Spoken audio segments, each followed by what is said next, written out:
Katakan dulu. Haleluya. Puji Tuhan. Haleluya.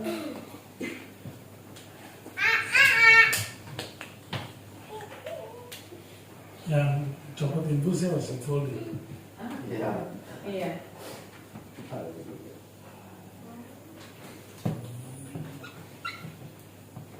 Saya dengar kesaksian itu berapa tahun lalu ya, waktu dia masih di sekolah kitab, dan menguatkan sekali. Cuma memang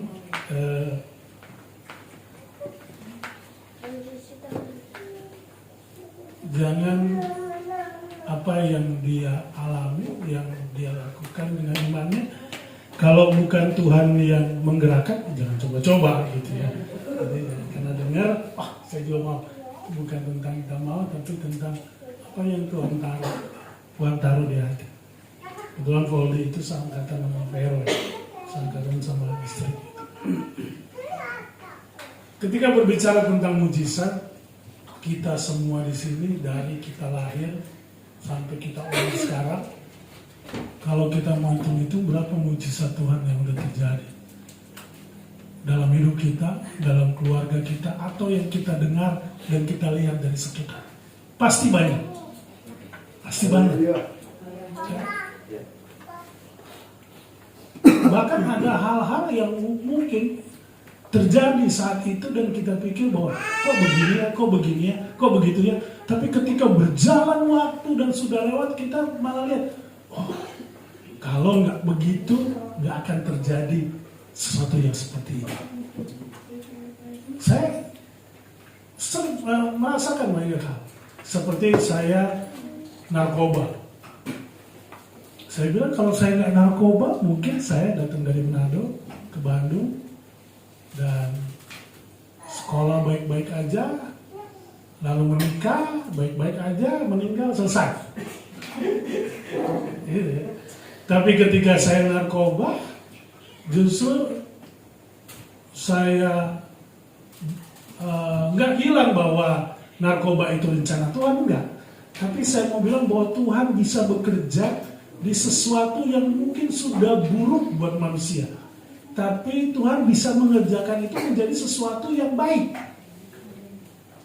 Ya, jadi dari narkoba justru saya dipindahkan ke kebun kacang waktu itu. Masih dalam proses penyembuhan. Kita nggak rehab, dalam proses penyembuhan. Di situ temennya Albert, Alvin naik motor. Mereka tuh suka pulang malam dulu, begadang. Begadangnya kalau nggak di bengkel, di gereja. Di situ dah. Orang begadang di mana kalau mereka begadangnya? Kalau nggak di bengkel, midnight. Kalau nggak ya di gereja. Ini di situ benih-benih dosa tertabur gitu. Makan Indomie 9 biji gitu ya. Balik lagi kayak tadi. Jadi banyak hal terjadi dalam kehidupan kita. Kalau kita mau ingat-ingat lagi, mungkin kita atau orang tua kita atau saudara kita atau orang yang luar, tapi kita dengar. Artinya mujizat itu ada dan Tuhan ada. Ya, dan siap saya 2017 nikah 2 tahun, iya 2017 malam-malam di sekolah tiba-tiba cekukan terus, minum cekukan lagi dari siang sampai sore sampai pulang, cekukan terus ya 2017. tidur istri bilang, dia bangun saya tiba-tiba pas begitu ya, bangun sebenarnya itu kok malamnya gitu ditahan gitu. Saya ya nggak tahu, saya biasa aja tidur, coba periksa. Nah pas periksa dokter bilang bapak kena pembengkakan jantung 2017. Semenjak 2017 itu sampai malam kemarin, buat saya setiap bangun pagi itu mujizat. Karena sakit jantung itu menurut orang-orang itu silent killer. Orang tidur besok nggak bisa bangun gara-gara serangan jantung. Jadi setiap bangun pagi ucap syukur, terima kasih masih Tuhan kasih. Saya ngalamin takut khawatirnya itu. Itu waktu pertama kali sakit bisa 3 hari sekali saya ke rumah sakit karena sakit. Sampai di situ dokter hafal, suster, kenapa sakit dada lagi? Udah duduk aja di situ gitu. Dipelnya itu. Karena saya pikir daripada ada apa-apa ini setiap sakit saya ke rumah sakit, kebetulan nggak jauh datang. Ada satu malam sakit keram gitu, kayak ada yang kayak di rumah sih. Saya nggak mau ke rumah sakit karena pasti saya akan membangunkan orang, pasti akhirnya saya tulis di WA. Kalau kamu baca WA ini berarti saya udah nggak ada. Ada duit di sini. Pagi-pagi bangun ternyata masih ada, buru-buru dihapus. Dan ngelewatin itu dan akhirnya kekhawatiran itu ditutupi dengan iman bahwa hidup kita itu di tangan Tuhan. Kalau memang Tuhan izinkan, ya sudah. Itu kakak saya yang bilang waktu dia sedikit heboh waktu saya pertama kali belajar. Dia panggil istri saya bilang, kita tuh nggak ada yang sakit jantung di keluarga. Tapi Vero harus siap. Kalau Tuhan sudah panggil, ya sudah, itu udah terbaik. Artinya kita siap, bukan orang yang jaga kesehatan pun tiap hari gitu ya. Saya ingat satu orang gitu ya, olahraga bagus, menikah sama putri Indonesia gitu. Putri Indonesianya baru saya wawancara di majalah Kingdom. Dia kan habis menang, dia langsung bilang, terima kasih buat Tuhan Yesus sudah menjadikan saya juara. Ya, satu minggu kemudian dia nikah sama Duda. Jadi malah 3 bulan kemudian Duda itu meninggal. 5 bulan setelah itu dia masuk penjara. Kemarin baru keluar. Kita sempat besuk, dia lagi pakai tas khusus. Bilang kau menjual Tuhan sampai sekarang nggak sadar. Efesus 5 ayat 1.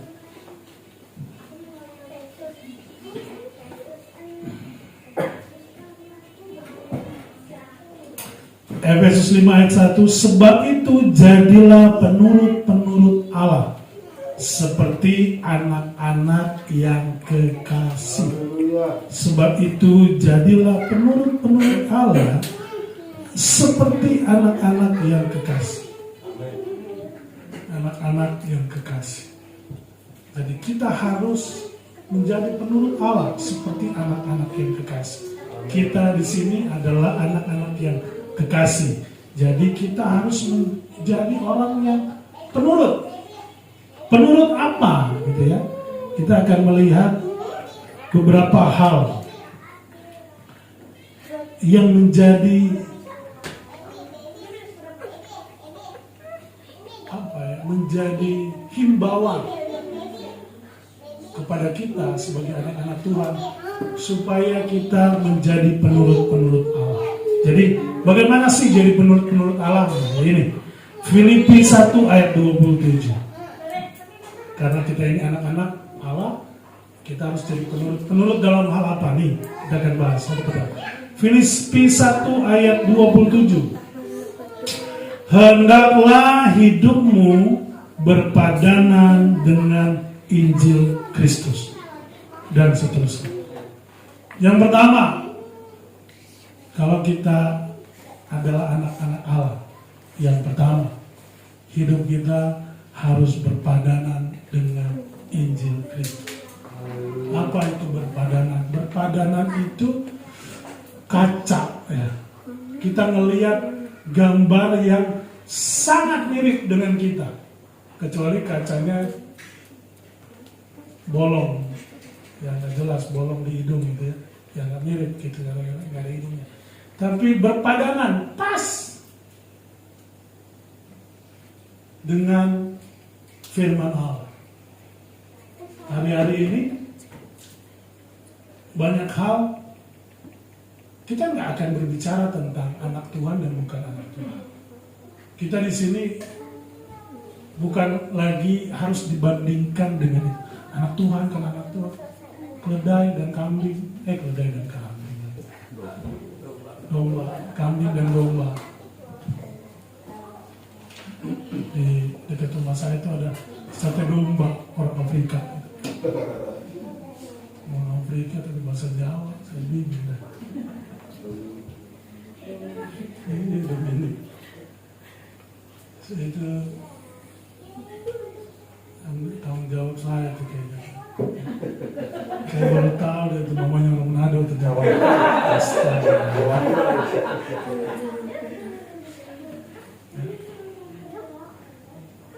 Bukan lagi itu, tapi bagaimana kita memilih di antara yang baik. Ini baik, ini baik. Ini saya nggak mungkin kita masih melakukan kerjaan enggak. Saya yakin baik. Tetapi memilih yang baik itu yang mana yang kehendak Tuhan. Tuh. Semua baik, tapi kita harus pilih di antara yang baik itu yang mana yang kehendak Tuhan. Jadi kita bukan berbicara lagi tentang lalang dan gandum. Udah kemana ya? Kita bukan lalang dan gandum. Kita ini gandum-gandum. Kita ini orang-orang yang disediakan oleh Tuhan. Oh, semua yang baik. Tetapi di antara yang baik itu kita harus pilih yang mana kehendak Tuhan. Bagaimana apa patokannya? Patokan ini firman Tuhan. Baik. Saya punya murid tiba-tiba dapat tawaran jadi kepala dia di Golden Rama. Tiba-tiba jadi kepala cabang di Surabaya. Jadi dia try dulu, coba ke sana, tapi dia bilang, Pak, saya nggak mau. Karena bukannya di mall. Jadi saya nggak bisa ibadah.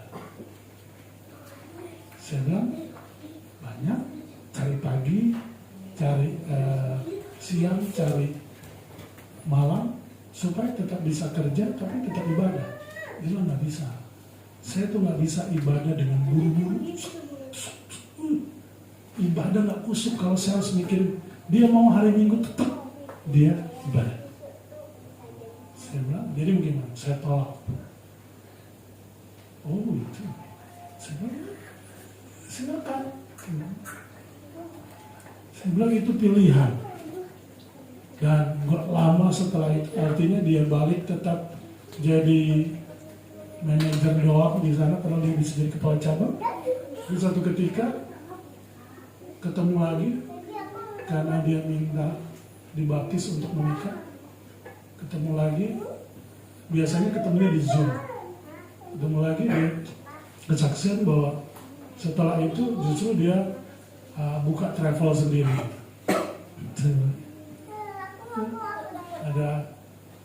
Ada klien yang sering dia pimpin botolnya, tiba-tiba orang kaya ini pengen buka travel dan dia nggak tahu kenapa dia lihat muka ini terus, padahal 3 kali pimpin sama dia. Saya nggak tahu kenapa saya mau buka travel dan kamu saya pilih jadi bosnya, jadi di bawah dia. Itu kalau udah di Surabaya sana nggak akan ketemu sama. Nah, yang pertama adalah jadikan firman ini padanan hidup. Gampang, susah. Tapi bisa.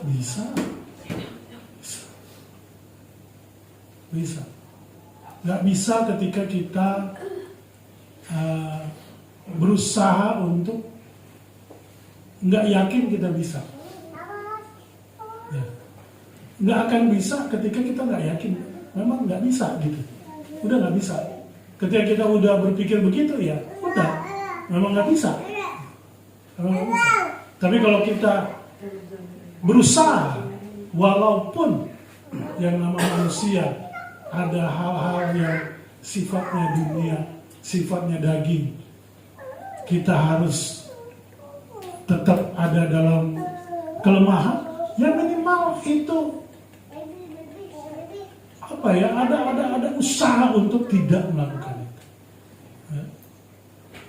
Saya ingat waktu harus ini berapa kali terjadi di saya. Waktu pertama kali daftar di Paramita itu bahasa Inggris, saya nggak bisa bahasa Inggris.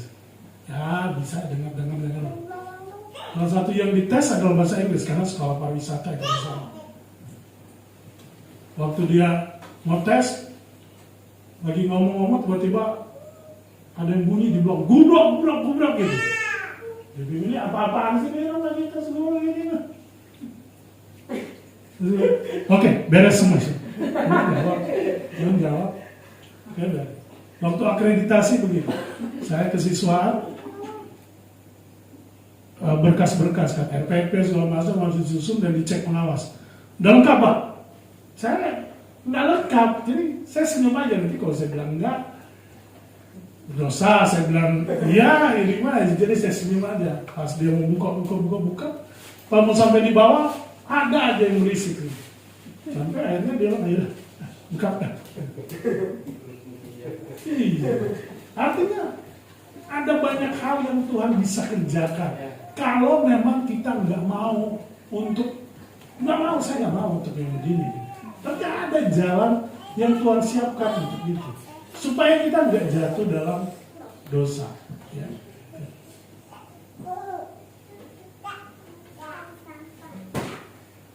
Apalagi kemarin, sampai sekarang lagi heboh. Sudah diklarifikasi, tetapi tetap aja klarifikasinya nggak jelas. Yesus itu bukan Tuhan. Pendeta. Dulu pendetanya pinter banget, saking pinternya. Yang juru selamat itu Bapa. Bapa menugaskan Yesus jadi juru selamat. Ya, silakan aja, dia kan bukan DPDI. DPDI itu pengakuan iman DPDI poin yang kedua, intinya Bapa di dalam Anak dan Roh Kudus itu adalah 3 di dalam 1. Jadi kita tidak bisa memisahkan Bapa yang mana, Anak yang mana. Tapi artinya tidak berpidana dengan firman. Ya. Jadi yang pertama, supaya kita menjadi penurut-penurut Allah, hiduplah berpadanan dengan Injil Kristus. Yang kedua, 1 Petrus 1 ayat 15. Tetapi hendaklah kamu menjadi kudus di dalam seluruh hidup, sama seperti Dia yang kudus, yang telah memanggil kamu. Kalau hendaklah yang pertama itu ditaruh suatu rule di depan kita, satu aturan di depan kita, bahwa hidup harus seperti ini. Yang kedua adalah kita. Kalau tadi rule, ada aturan di depan. Yang kedua kitanya harus kudus. Di dalam seluruh hidupmu sama seperti Dia kudus. Dalam bahasa aslinya, kudus ini ditulis dengan kados. Artinya berusaha menuju kesempurnaan.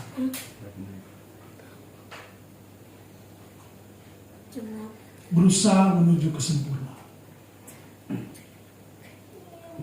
Kalau tadi patokannya harus firman, yang kedua kita harus hidup kudus. Harus terlihat jelas perbedaan. Kalau hanya sekedar baik, banyak orang di sana baik juga, yang nggak mengakui sesuatu yang baik.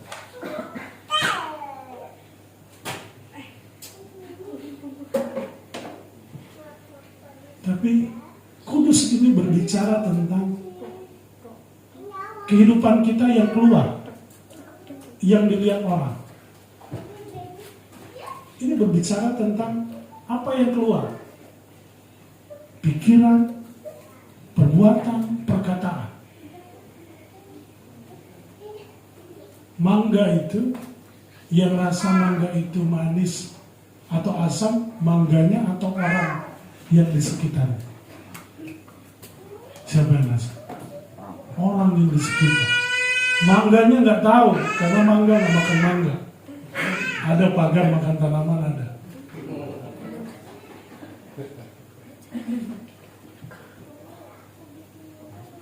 Kalau mangga, ya udah, yang rasa sekitar. Artinya kita yang menilai kita sekitar. Apakah kita jadi berkat?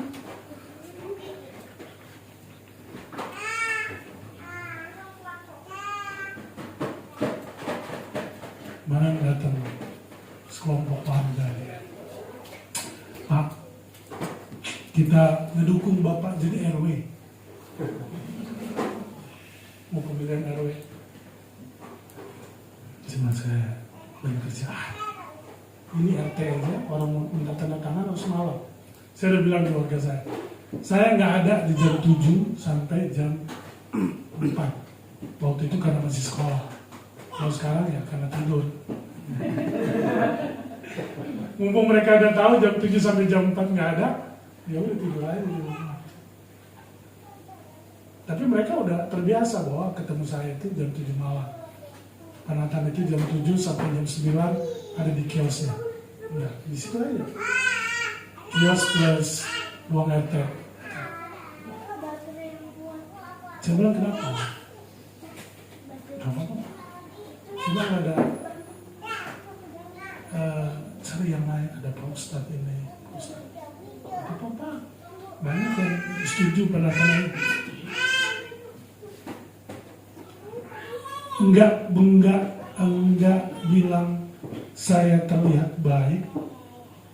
Ya memang saya pencitraan baik aja depan orang ini.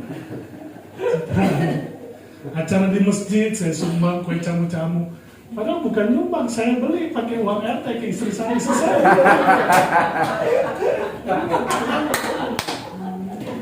Setiap acara itu bagus. Sumbangan dari Pak RT datang, kue 30 box. Dia pikir, wah, RT-nya baik. Aku beli ke istri saya. Jadi satu hari itu istri saya nggak usah jualan kalau udah saya beli. Dengan harga yang lebih tinggi katanya. Citraan banget gitu ya. Gak apa-apa selama dipercaya. Tapi minimal saya tuh menjaga supaya apa yang mereka lihat, mereka dengar, mereka ketika datang dan keluar dari pikiran saya untuk menasihati mereka, bapak-bapak udah lebih tua. Oh, istri saya pulang malam terus kerja. Kenapa? Bapak menikah tahun berapa? Saya menikah, artinya udah 50 tahun. Saya baru 2015 saya nikah. Ya penonton cuma saya lihat serasi aja sama istri, kayaknya nggak pernah berantem. Enggak pernah berantem. Orang kita kalau berantem dia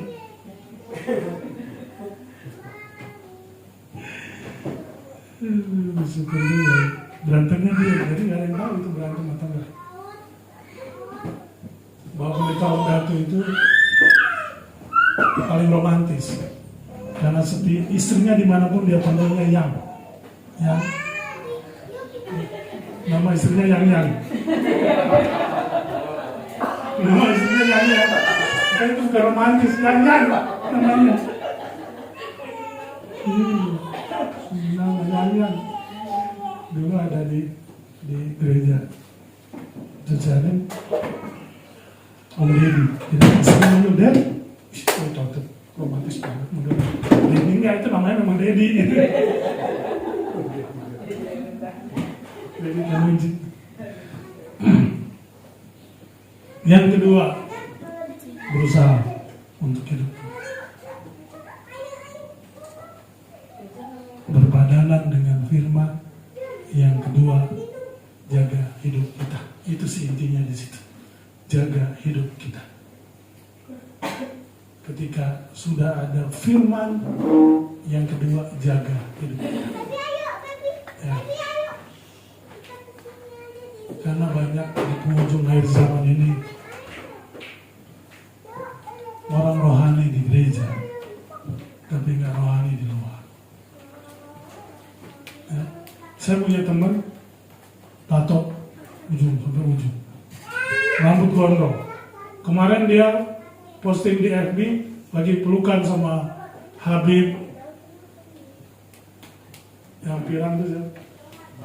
Habib Bahar, sama-sama orang Manado, memang orang Manado deh, Smith Bahar. Cuma nggak ada foto lain bro. Nah dia ada, katanya. Tak gue injelin.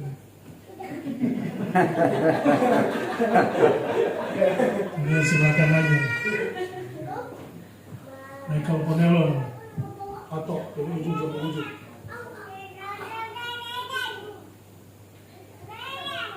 Saya pernah suruh dia khotbah di sekolah, gabungan sekolah. Saya bilang, bro, berani ya khotbah pakai singlet. Saya pengen tunjukin tatonya. Wah, gila, jangan lah. Atau gini aja, pakai jaket nanti pura-pura panas saya buka gitu. Panas nih.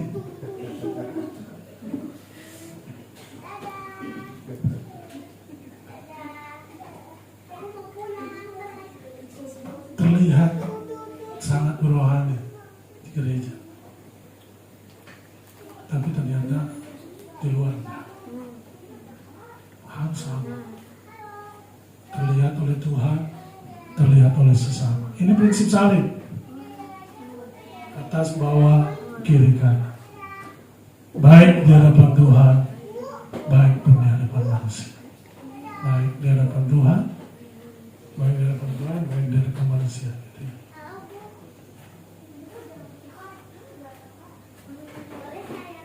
Yang ketiga,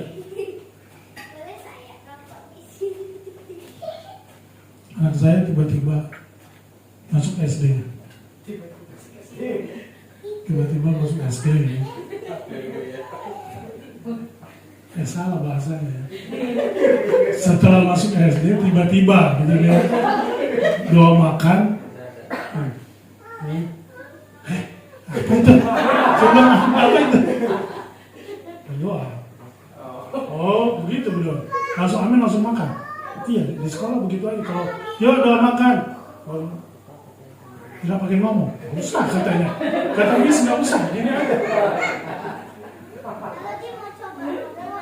Waktu dia daftar pertama kali lucu, saya antar. Padahal itu Strada TK SD, jadi sebenarnya gurunya udah sering lihat sebenarnya. Dia datang, bareng, Ibu, ini untuk anak yang daftar pertama, daftar kelas 1. Kalau pindahan sekolah di sebelah sana, ini mau daftar. Di sana ada kelas 2, kelas 3, kelas 4. Ini kelas 1. Oh, badannya udah kelas 4 tuh. Dia pikir itu daftar kelas 4. Kalau kelas 4 di sana, kelas 1. Ini baru masih sekolah dengan kesal ya, karena bajunya tidak ada. Akhirnya kita beli selimut, baju ungu buat olahraga, kaos ungu, biar mirip-mirip. Kalau enggak dia nggak mau. Malu kan aku nggak pakai seragam katanya. Ya sudah lah, memang badan begitu mau gimana cuy.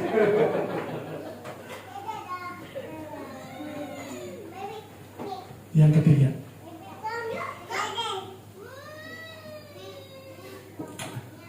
Kolose 2:6.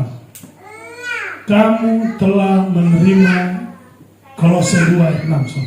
Kolose 2:6. Kamu telah menerima Kristus Yesus Tuhan kita. Karena itu hendaklah hidupmu tetap di dalam Dia. Ada firman yang menjadi patokan. Ada hidup yang kita usahakan untuk tetap kudus Yang terakhir, tetap di situ. Tetap di dua hal itu. Jangan pindah-pindah. Jangan. Apapun datang, banyak terjadi karena kesalahan kita. Ya. Orang Arab itu tidak akan ada kalau Abraham bersabar. Dia mau membantu Tuhan. Jadi satu kali waktu istrinya sih, memang ini istri ya, harus bijaksana. Kalau suami mah ikut-ikut aja apa istri bilang. Dia bilang ke Abraham, ini kayaknya janji Tuhan itu tidak melalui aku. Walaupun itu tetap anakku, tapi mungkin dari Bilha, gundiknya, dikasih ke Abraham. Ya Abraham mau aja lah. Dikasih masa nggak mau. Jadi kalau sekolah Alkitab itu nggak boleh hamil Pak. Kalau sekolah Alkitab suruh pulang. Kita mau sekolah Alkitab kan?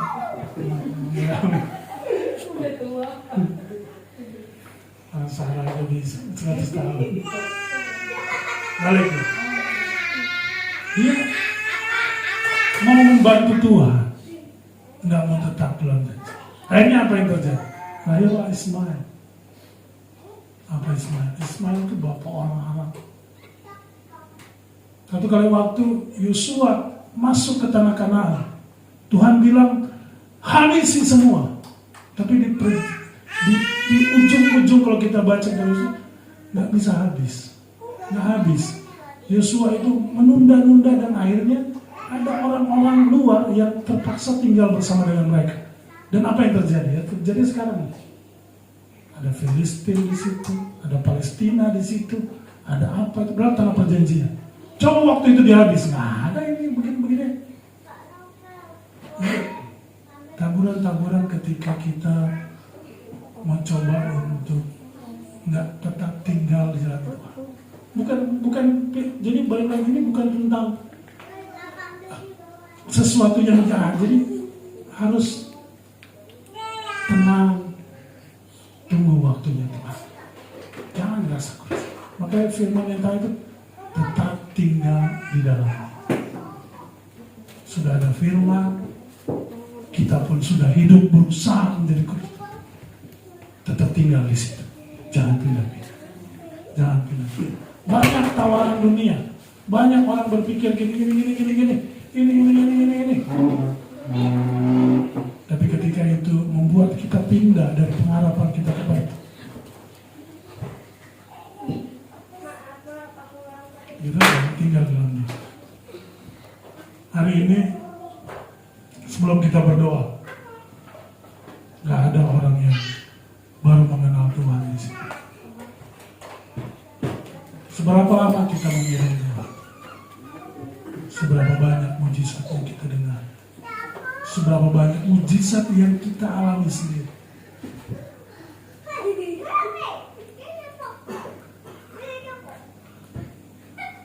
Seperti yang pertama tadi, berpadangan dengan firman. Jaga hidup kita, tetap tinggal di dalam Dia. Tuhan tidak pernah mengecewakan orang. Mungkin memang waktu belum tepat, mungkin waktu memang belum. Tetap tinggal di situ. Tuhan tidak pernah mengecewakan. Ada waktu yang tepat. Dan saya pernah terakhir itu dengan pendeta. Saya punya rekaman tentang khotbah-khotbah dari Bapak Pendeta Wandato. Kebetulan saya punya linknya, jadi saya minta. Dan beberapa hari lalu saya baru dengar. Kenapa Pak ini? Saya suka mengulang-ulang khotbah-khotbah pendeta-pendeta yang memang menjadi patron dalam hidup saya. Memang kalau Oma Mary itu suka ketiduran saya kalau dengar ini. 2 jam setengah. Dia bilang, Wandato ini pernah bilang, dan itu sendiri menguatkan saya. Bukan berarti apa-apa, dia bilang Tuhan melihat segala sesuatu. Tuhan melihat tangismu, Tuhan melihat doamu, Tuhan melihat segala pergumulan. Tuhan pasti akan membantu, menolong sesuai dengan waktu. Jangan paksa Tuhan harus cepat. Karena Tuhan lebih tahu kapan itu harus diberikan. Bahkan orang-orang yang membuat kamu menangis, itu dulu. Orang-orang yang mungkin hari-hari ini mengunjungi, orang-orang yang mungkin hari-hari menertawakan, mereka pun akan menuai apa yang mereka tahu. Kadang-kadang kita terluka dengan orang-orang dan sepertinya kau baik-baik saja. Ini khotbahnya saya sih nggak berpikir kemana-mana gitu. Walaupun ada tiba-tiba mengarah ke sana gitu. Tiba-tiba diingatkan bahwa Tuhan mengatur segala sesuatu. Tuhan mengatur segala sesuatu. Termasuk apapun yang terjadi dalam hidup. Semua di tangan Tuhan. Satu rambut aja jatuh Tuhan tahu.